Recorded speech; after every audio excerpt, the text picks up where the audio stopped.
This podcast is part of the Gonna Geek Network. The opinions expressed may not represent other podcasts or affiliates of Gonna Geek. Check out more podcasts at gonnageek.com and get ready because geekiness starts in 3, 2, 1.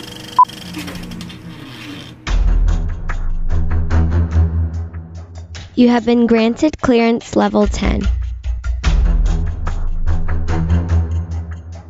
Stand by for S.H.I.E.L.D. debriefing.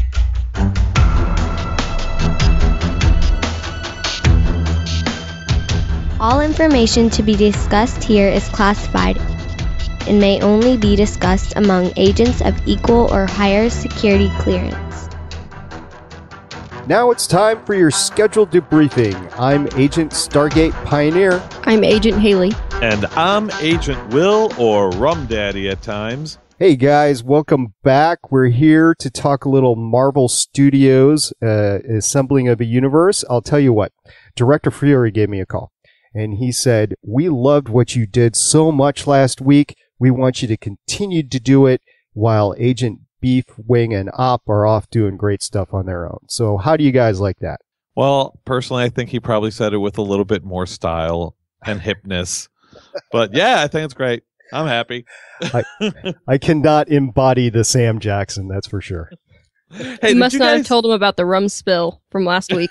I cleaned it up. It's fine, but I was going to talk to you about the dishes that you left in the sink. But we'll argue about that off air sometime. I think he was more concerned about the inner window that Agents May and Ward broke. Oh, we could replace that. Yeah, so who cares? But you didn't tell him about the aquarium we added, so we're all good.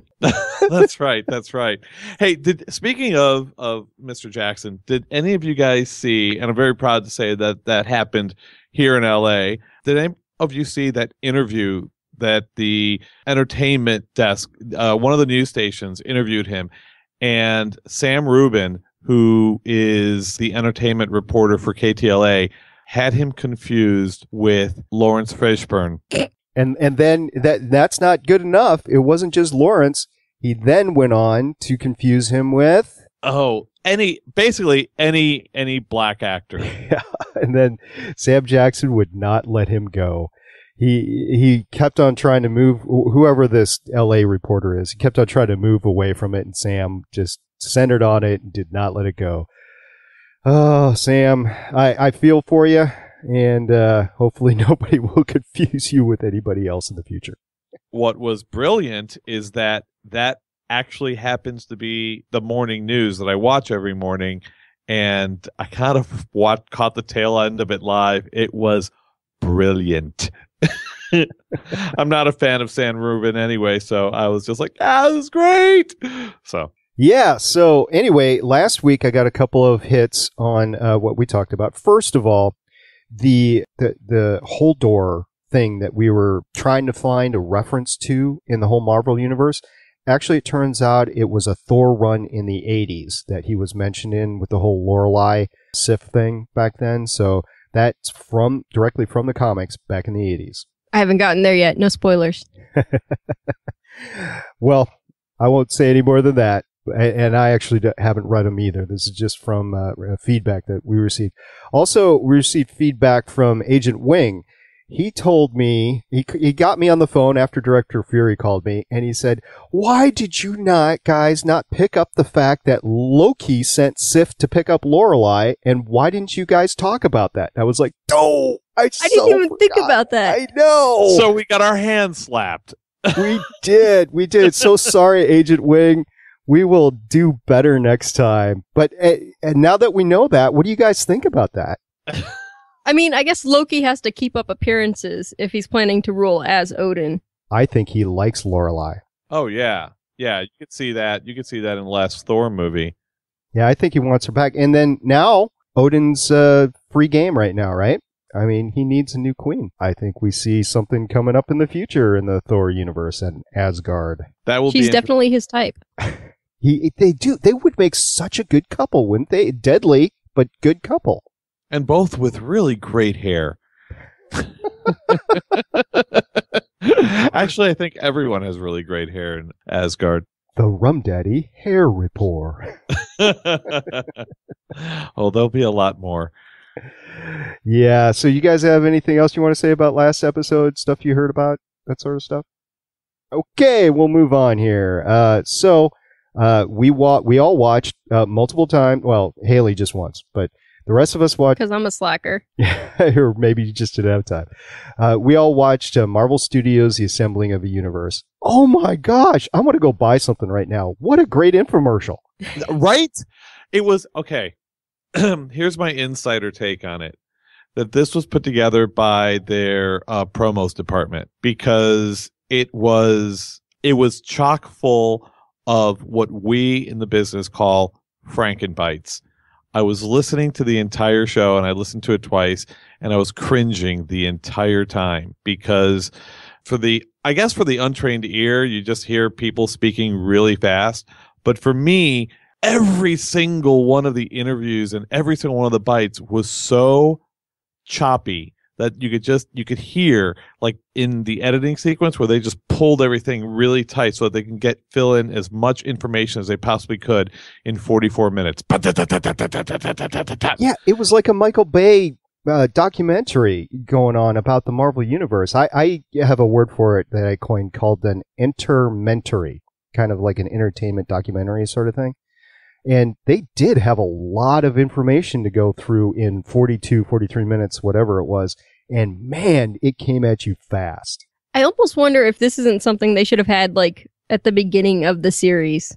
Well, they didn't, at the time, they didn't know if they were going to go with a full season of Agents of S.H.I.E.L.D. Remember, they only had the first 6 episodes. Right. So I'm not sure how intertwined Agents of S.H.I.E.L.D. will be in Winter Soldier.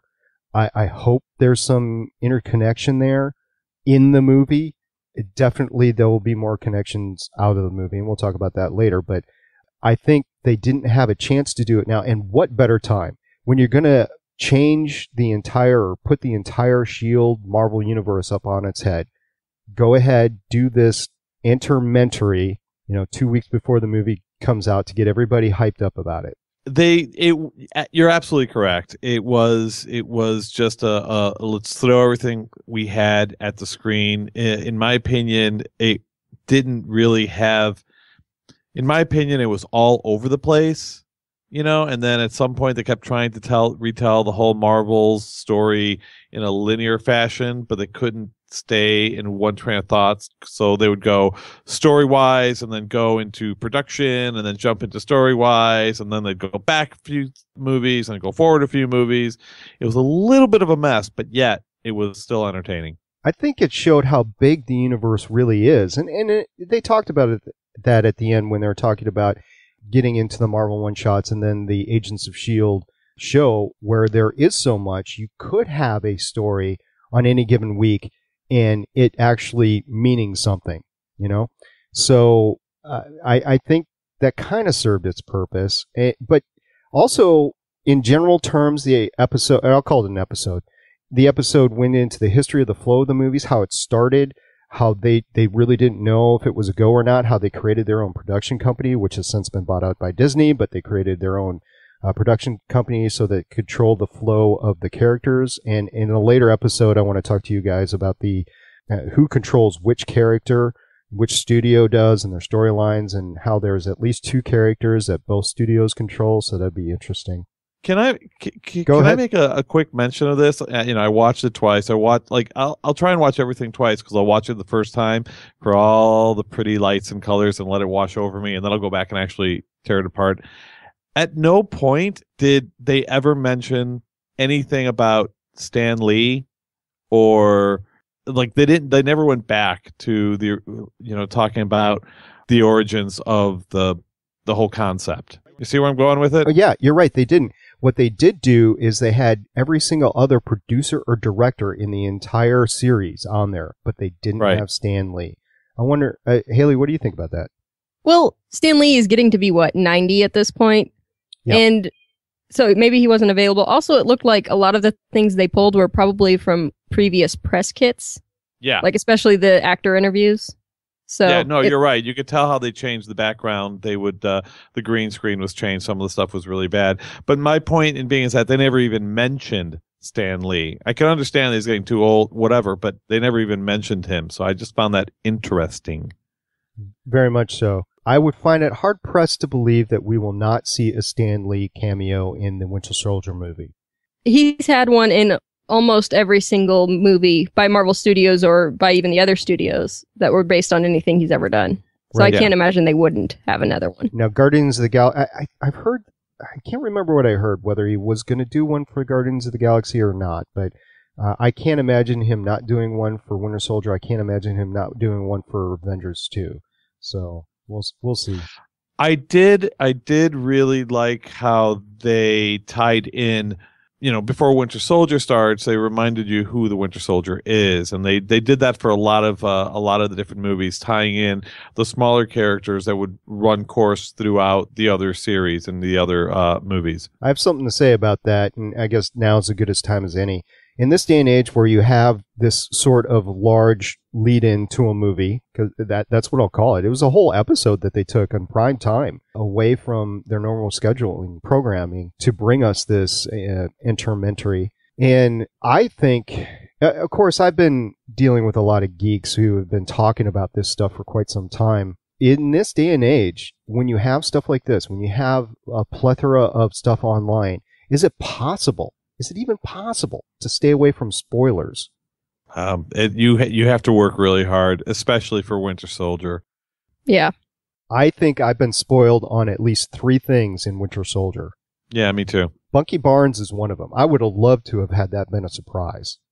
Well, I knew enough about the comics coming in that wasn't going to be a surprise for me, but I was surprised that they just straight up told us in this documentary thingy.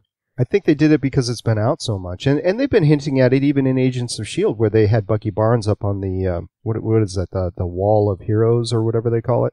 Mm-hmm. Yeah, so.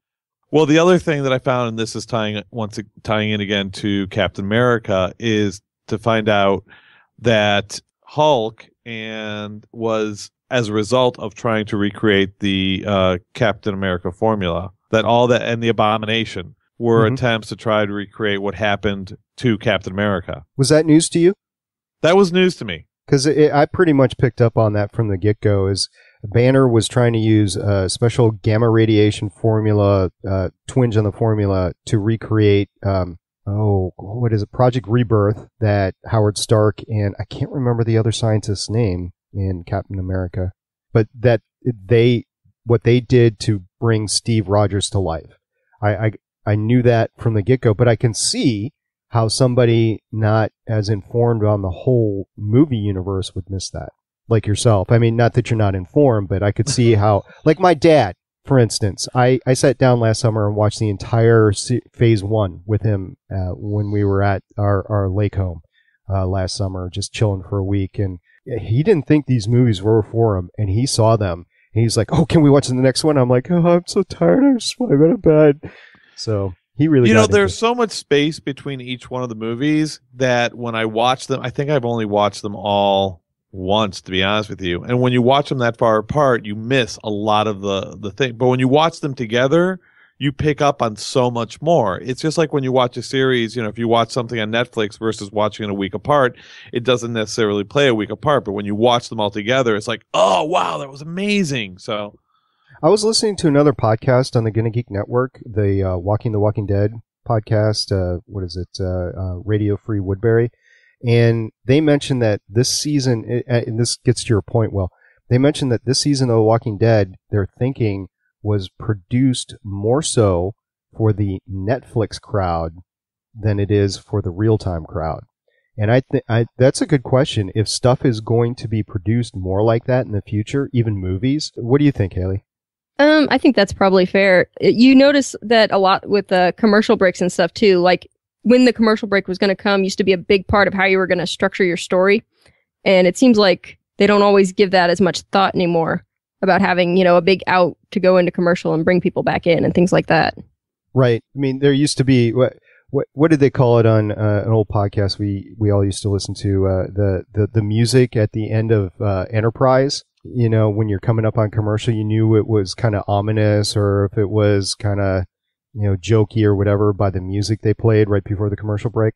Kind of like an outro, setting up an outro. Right. Like, duh, duh, duh. The louder the outro was, the more and bad the break stuff comes down. Yeah, right. Do you guys have anything else big scope for this Marvel Studios assembling a universe before we get down in the weeds? Nope. Okay. So what we're going to do now is we're going to talk about our favorite parts of the episode. And Will, you mentioned that you were going to tear apart and that you had taken a lot of notes, which is inevitably what geeks do, right? But I got to say, I did come out of this totally sold. It was one heck of an infomercial. I was watching it with my oldest daughter, who loves, her favorites are in the DC universe. And we actually talked about the difference between DC and Marvel, which she didn't know previously. So that was pretty good. It's great to be able to do this stuff as a family. But then we were talking about, the specifics, and she was really too young when Iron Man came out. And I want to say something, that what they really set up in this was how equal Iron Man, the original Iron Man, was to Star Wars as how they were set up in the universe. Because Star Wars was created on a budget with a dedicated storyline with a lot of editing. And I think Iron Man was the same. They were both preludes to a larger universe, but they turned out well because there was excruciating attention to detail on getting this movie right. I would agree. Definitely. And well, for Iron Man, what they were talking about for Iron Man is that they kept, trying to pitch the script around town. They went through a lot of, writers, and it wasn't until they landed on Jon Favreau, who has quite a career of himself, directing and being an actor and writing.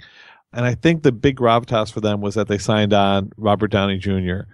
And when they got Robert Downey Jr. and Gwyneth Paltrow, and they had Jon Favreau, that was like the culmination of just getting the right people to do the right things to try and get everybody else to sign on board to do what they could to get this done.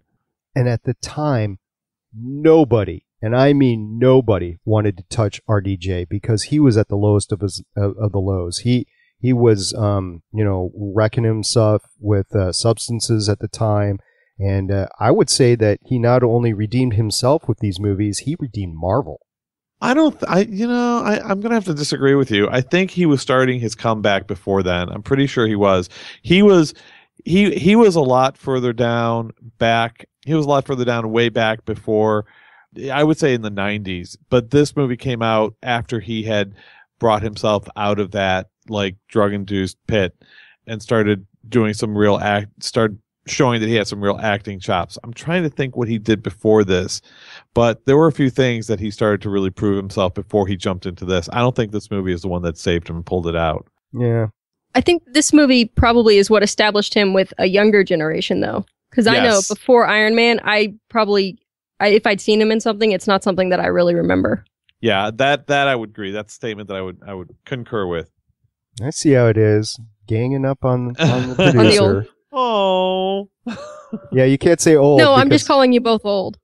Yeah, well, she's right there. That's true. I can't dispute that. Yeah, 30 writers passed on this. Wow, 30. They are kicking themselves so hard.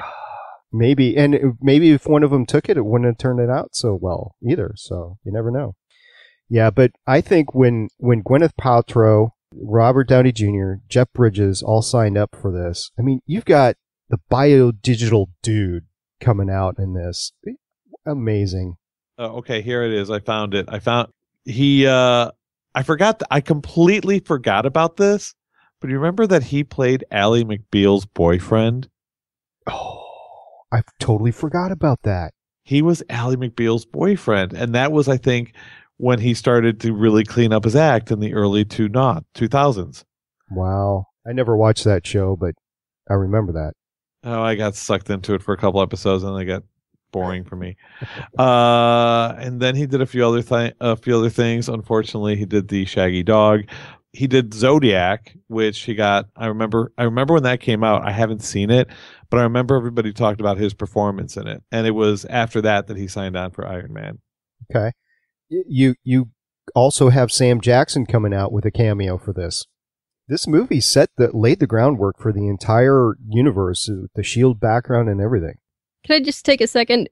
One of the quotes from the thing tonight. Mm-hmm. So is there anything for Sam? Like, well, yeah. Yeah, whatever he wants. Nick Fury was modeled after me. I want in. Okay, you could be Nick Fury. Like, Sam Jackson's going to say he wants to be in your movie, and you're going to be like, nah, we don't really have anything for him. I have to jump in here real quick. My favorite part of the entire show was finding out that David Hasselhoff played Nick Fury in a 1998 movie that I have never seen or don't even remember. I barely remember hearing about it, and it was a made-for-TV movie starring the Hoff as Nick Fury. Yeah, I'd never heard of that either, but just seeing that one still shot of him, like, he has the perfect look for early Nick Fury. Oh, yeah. I looked it up. I immediately went on IMDb and I looked it up. And I'm like, who else was in this? And it was with Lisa Rinna, who, in my opinion, always looks like somebody hit her in the mouth with a baseball bat because she's got really big lips that are injected. But if you don't know who she is, you should look it up. It's not pretty. But yeah, it was called Nick Fury, Agent of S.H.I.E.L.D. And it was a 1998 film. Yeah, I'd actually heard about it before, but I had never seen anything from it. And when I saw that just one shot of the Hoff coming around with the eye patch on, I spit my drink out. Fortunately, it was water, but I spit it out. I was like, oh my gosh. Oh, yeah, that was great. Seeing that or learning that. You know, the episode takes us through the whole phase 1 and how it came together right up into, you know, the biggest movie ever to hit the big screen with the Avengers. And hey, they deserve some accolades for that. I loved the movie. I'm guessing you two did too, right? Oh, yeah. Yeah. Well, I love that, you know, here's another big discovery, that they've got everything divided up into phases. We just finished phase 1. Now we're entering into phase 2. Mm-hmm. And it's almost like a going back into each individual character from the Avengers and the aftermath of New York. So for the second phase, yeah. Right. The way I heard it stated, and this was a couple years ago, is that they were using the Avengers movies as the marking of the end of one phase and the beginning of another. So we will see this sort of thing happen over and over until they stop making money with it. And, you know, eventually we'll have to at least recast some of the players. I mean, there's been speculation that RGJ would have to be recast. So, I don't know. Well, we'll see how it goes. It didn't just happen, right? It was planned out. You had Stark introduced. You had Loki introduced in Thor with the Tesseract in Captain America. You had Howard Stark background into him in Captain America as well, in addition to Iron Man 2. So these things all came together into the Avengers, including Hawkeye too. I mean, the poor guy. I keep on wanting to call him something else all the time, but Hawkeye. You think we'll ever see an actual Hawkeye movie? No. Well, you know, we're probably not going to see a Black Widow movie either, so. No, I think this is probably as close to a Black Widow movie as we're going to get, is her having a major role in the next Captain America. Mm-hmm. Yeah, we'll see. Although we are missing, you know, a major female superhero to have her own film. Well, we have, what's her name? Ms. Marvel, that's a possibility. Mm-hmm. I mean, fans have talked about it a lot, but I haven't heard anything from the studio saying, yes, we've got this one in the works. Mm-hmm. And, you know, in another universe, in DC universe, I know that in the Superman Batman movie that's coming up is going to feature Wonder Woman. I've heard that. That's one of the big rumors. I think they actually even cast it. I can't remember. Yes, horrible casting. Oh, that's right. It is horrible casting. I just remembered. Yeah. Who the internet exploded. Some tiny model. It's the chick from Fast and Furious 6. Oh, yeah, that makes sense. Well, okay. I know this is going away from the Marvel universe for just a quick second. Let's talk about DC really quick. I am furious about Zack Snyder. I hate him with such a passion. He's great at visuals. I think his visuals are great, but I think he is one of the biggest hacks in Hollywood. As bad as I feel about Michael Bay, I just don't like those two. I can't stand them. I'll admit this. I fell asleep at the end of Superman. Oh, Have you seen the documentary in the extras on the Superman Man of Steel Blu-ray? No. No. Oh, you should. It might revive your interest in the movie. Listen, I went to see Sucker Punch with a bunch of dudes, and every individual sitting there sat there staring at the screen going, this is the most misogynistic piece of crap I've ever seen in my life. Visually stunning, but just, it was horrid. Yeah. I was suckered by the Punch movie. I waited until it came out on DVD to see it, and by then all the reviews had come out, but I was like, nah, I'll love it because it's got everything that I like. World War II aircraft and fighting chicks and dragons. We're all going to be good, right? And I watched it and was like, ew, I never want to see this again. Yeah. You felt dirty after watching it, didn't you? Just a little bit, yeah. Yeah. So we have the phases, and guess what? Our good old buddy Chris Hardwick makes an appearance. What is that guy not in? I love seeing him, and I also almost feel like he's oversaturated. So just a bit. I mean, you see him in all the Doctor Who behind the scenes stuff. He's got the Talking Dead show. He's got his comedy show. I mean, there's so much stuff that the guy has going on. I'm like, whoa. I got a little bit too much Chris Hardwick going on. He's going to have to sleep at some point. The one time I went to San Diego Comic-Con, which was a great experience, but I will never repeat, he moderated several panels, was awesome. He took care of some things that were going bad. He turned them around. He let it go when it was going great. He's got great showmanship. He's got a great mind, and he's a great live talker in addition to being able to think about stuff. But I want to see somebody else. Maybe Allison Scaglione or something. You guys were talking about not having a female superhero, at least in the Marvel universe, come out. But we do have strong women. We have Gwyneth Paltrow. We have Scarlett Johansson. We were talking about her. We have, what's her name in Thor? Natalie Portman. Or Sif. Yep. And I was just going to mention Jamie Alexander, my favorite. Yep. We have some great women in the universe now, and I think they're making an effort to bring them forward. Yeah, there are some great strong women in the Marvel universe, but I'm gonna mention it because I know there's going to be people out there that they're still waiting for a female superhero to have her own time in the sun. Yeah, definitely. We'll see when that comes. Haley, why did I bring that up? Why didn't you bring that up? I kind of talked about it last week, how if that was a Kree in the tank, that would be a great way to get into Ms. Marvel, who is really the female hero that everyone wants to see, and they want to see Katie Sackhoff play her. Oh, yes. Definitely. Yeah. Bring on the Katie. But that's a good one that they could start in the TV show with, I think. Like, you've got a S.H.I.E.L.D. agent named Carol Danvers, and she does a few missions with the team, and then spins off into her own thing. Now, on the other hand, back in S.H.I.E.L.D. land, I mean, Ming-Na is just the best female character ever. I've said it on this cast before that I was totally burnt out on her from SGU.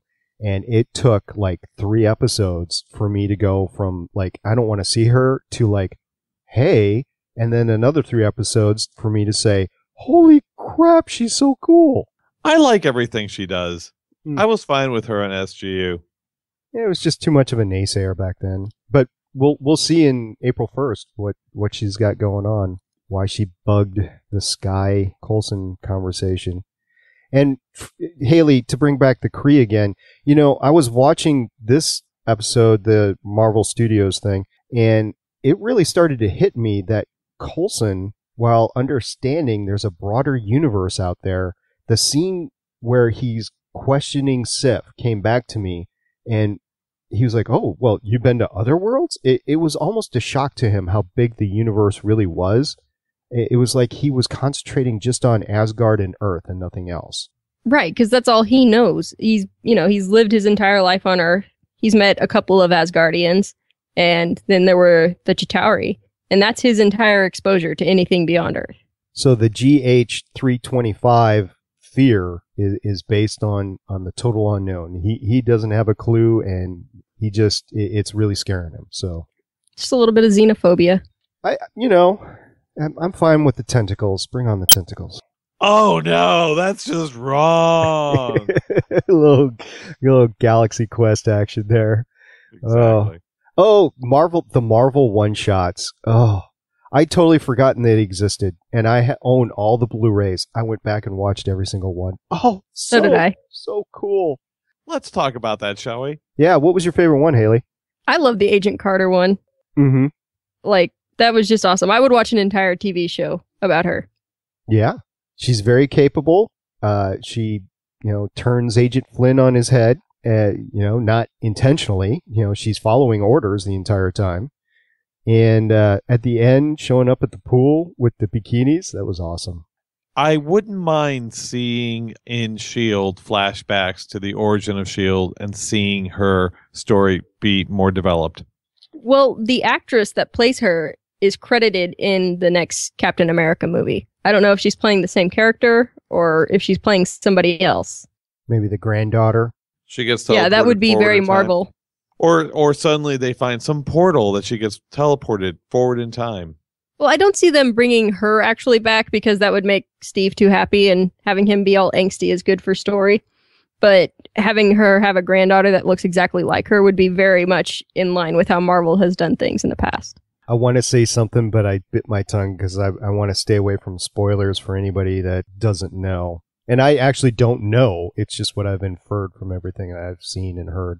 Apparently, there's a soundtrack out there for the movie already, and one of the titles of the songs basically gives away one of the spoilers. That happens a lot, yeah. Yeah. A lot of people were not happy with that. But, Will, did you have a favorite one-shot? Yeah, I like A Funny Thing Happened on the Way to Thor or to New Mexico. That was awesome. That was awesome! He kicked ass, and he just walks away very, chill. Oh, that's all good. Just walks away. Keep the change. Yeah, don't tell anybody I was here. Yeah, those Zumba tapes are really working out for you. No, Tybo. That's yeah, right. Tybo. Corrected by the Haley. She took 4 pages of notes, of course. Oh, Actually, my only note for that one was Coulson's a badass. he is. He's incredible. And it's great to see what a once again. And it's great to see what a badass he really is. I mean, he took those guys down with a packet of flour. He did. He did. It was great. I think that is the most action we will probably ever see from Clark Gregg in the Marvel Universe. I love Clark Gregg. He's awesome. A lot of times, sometimes I'll read at night. Sometimes I'll just turn on the TV and watch whatever sitcom's on at the time. And I actually started watching the New Adventures of Old Christine with him in it because he was the funniest thing in it. And he was awesome. He's a incredible actor. I'm so glad they decided to, just by happenstance maybe, they decided to surround the S.H.I.E.L.D. part of the universe around him at the time during Iron Man, and they just brought it forward. He's incredible. He's one of the things that keeps you coming back. Yes, the superheroes are great, but to know that there's this incredible universe around that can just entertain you and surprise you and just be amazing. It's great to watch. Now, my favorite one is definitely All Hail the King, because you've got Ben Kingsley back as the 10 Kings or the 10 Rings dude, and what's his name? Sam Rockwell. Yeah, Sam Rockwell actually came in as Justin Hammer. Yeah, he comes in and does a cameo. It's awesome. I did not see that one because I don't have the DVDs or Blu-rays, and I couldn't find it online anywhere. So that's the one that I have not seen yet.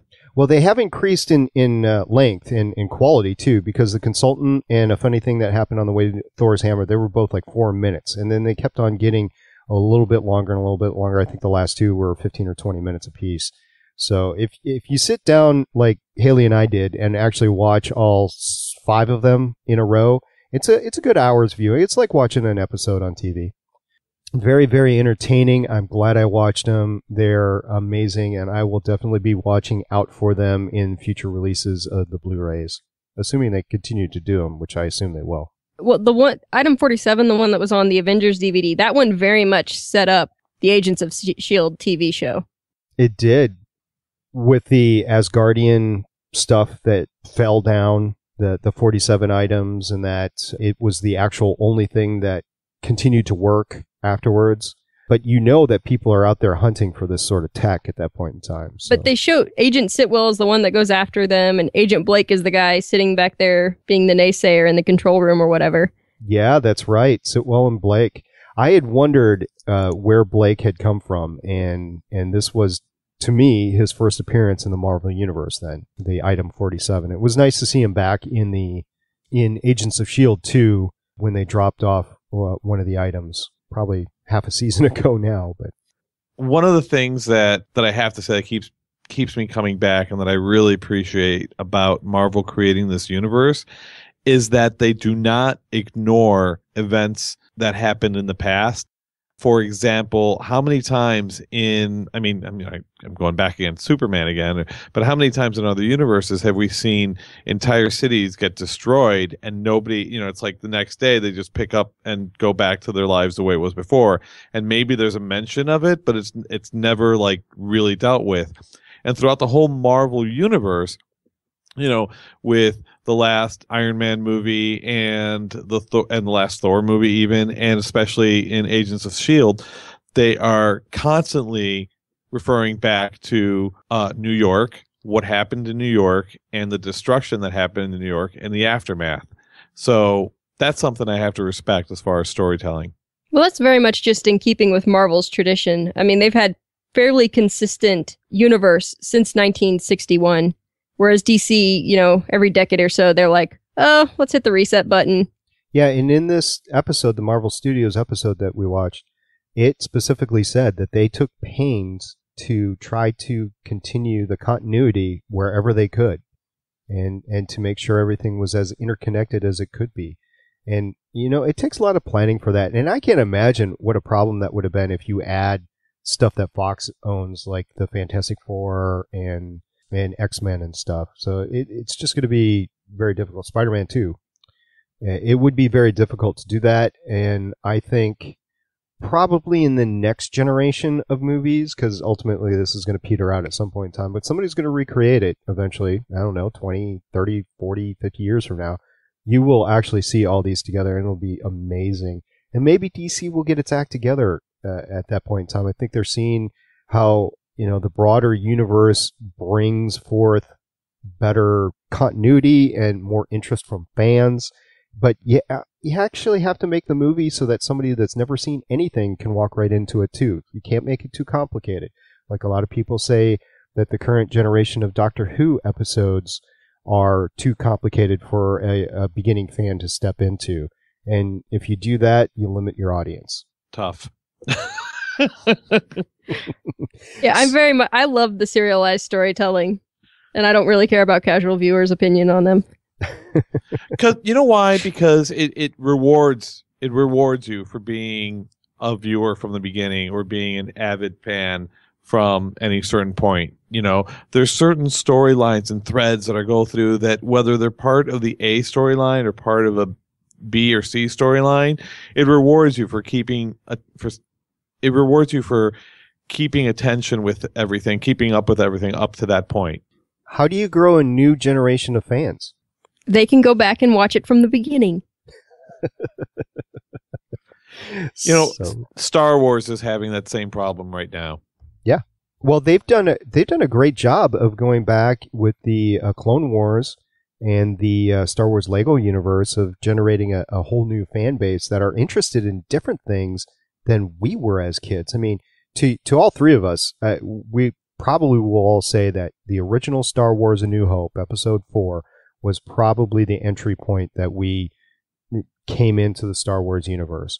The kids these days, they can enter in anywhere, and it's kind of scary, but at the same time, if you make a new entry point, you can go ahead and do that. Okay, first of all, I want to draw your attention that you actually said the phrase "kids these days," and with the hipping and the hopping.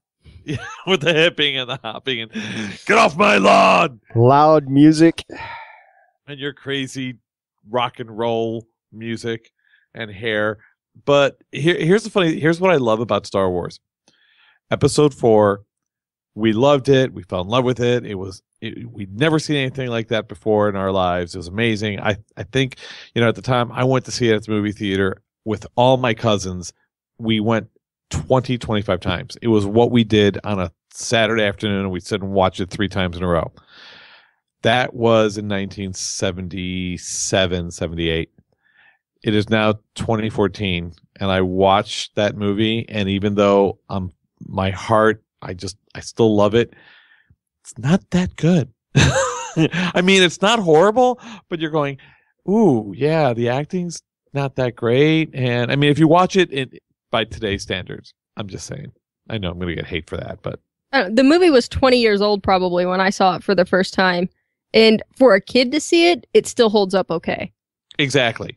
Now we're watching the episodes 1, 2, and 3 through the eyes of adults who have fallen in love with 4, 5, and 6. As much as I dislike episodes 1, 2, and 3, younger kids watching it for the first time love it. So, I'm going to put a plug in for a podcast out there. I don't know if either of you two listen to it, but it's called the Star Wars Minute. And they literally are going through the Star Wars movies. They've done the Star Wars 4, A New Hope. They're doing Star Wars 5, and Empire Strikes Back right now. And they literally take one podcast to go through 1 minute of the movie. And when you listen to these guys go through it, they still bring through that wonder, that amazement of the story that Lucas had put together for the first one and probably the second one too.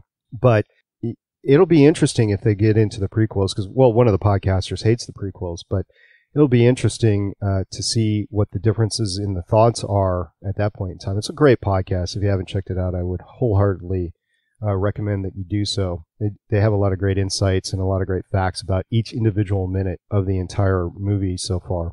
But if you equate that to the Marvel Universe, what do we have? We have a lot of movies that took place before Iron Man. Heck, even there was a Hulk movie that came out right before that they decided to reboot. And then they rebooted the character again with Mark Ruffalo. Well, they didn't really Ruffalo. reboot the character. They pretty much said that what happened before is what happened to him. They've just kind of tweaked it a little bit.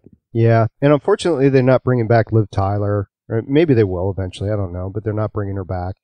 So a lot of the original Hulk movie that was right after Iron Man is lost. But yeah, you're right, the continuity is there. So that's what we have, is we have the Iron Man, Hulk, Iron Man 2, Thor, Captain America. That's kind of the original Star Wars trilogy equivalent. yeah. I love Mark Ruffalo as Bruce Banner. I think he's brilliant. I think he brings the right amount of comedy and drama to something like that character. He's fantastic. He's been amazing to me. And if I remember my Avengers extras correctly, which I watched a long time ago, I think I heard he signed up for something like a 9-movie deal or 15-movie deal or something like that. So hopefully we'll have him around for a while. Yeah, and once again, as a supporting character, the thing about the Hulk is, I think the Hulk is such a difficult character to write a 2-hour movie for. Well, because he can only really do one thing. I mean, Hulk smash. That's his entire story. Well, the movie centers around Bruce Banner. It doesn't surround the Hulk. But you can't make an entire comic book movie about Bruce Banner. Well, they did. They made 2 of them. Yeah, the first one did so well. Yeah. Yeah, fair enough. There was a point in the Hulk movie that I absolutely love. He's walking down a road. He's got his backpack over his shoulder, and you could hear the music, do do do do do do do do do do do from the TV show. Come on, guys! Right. Yeah, the piano keys from the TV show with Bill Bixby. Yeah. So the last part of the Marvel Studios episode that we watched went into, I'll call it teasers. Now, mainly a huge trailer for Winter Soldier, but kind of a teaser into Guardians of the Galaxy, trying to get it into everybody's mind that it's coming out and watch for it. And then a little itty-bitty teaser for Avengers 2, which we really didn't see anything about other than Joss Whedon saying Ultron. Yeah, and they also said they were going to be introducing Quicksilver and the Scarlet Witch. right? And they also showed a little bit of footage from the Ant-Man movie. Oh, I forgot about the Ant-Man movie. That's coming out in phase. Is that still phase 2 or is that phase 3? I think it's phase 2. I think it's phase 2, yeah. Yeah. So they didn't actually say Ant-Man movie, but yes, they did show Ant-Man. I didn't catch that until you said that, and I remember the scene of him hiding behind the air vent. If I remember correctly, it's supposed to come out next year with Avengers 2. Mm-hmm. Right before Avengers. Kind of like Captain America came out right before Avengers. Yeah, I'm not sure if it's supposed to come out before or after. In 2015. Yeah. When everything is coming out. Right. The Legends boys have hit that head so many times. Okay. I get it. We'll see what happens and what breaks. I think there's going to be a lot of movie theaters that start to go bust. I mean, you have movies out there already kind of did that with like Lone Ranger and John Carter and stuff. So big budget films. I mean, like $500 million budget films that just flopped. It's a lot of money. And none of it in my pocket. We should make our own movie. Blackjack and hookers.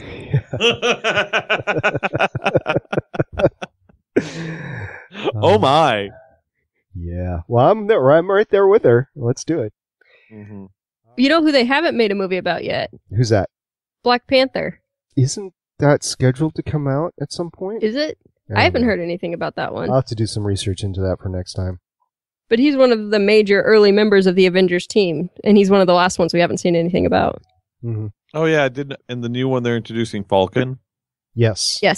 Which that suit looks cool. Mm-hmm. But he was hoping to wear spandex. Yeah, we're gonna continue to get that joke every once in a blue moon. Mm-hmm. We'll see. We'll see how long it goes. Well, do you guys got anything about the episode or anything else you like to say? I'm just excited to go to the S.H.I.E.L.D. panel this weekend. That's right.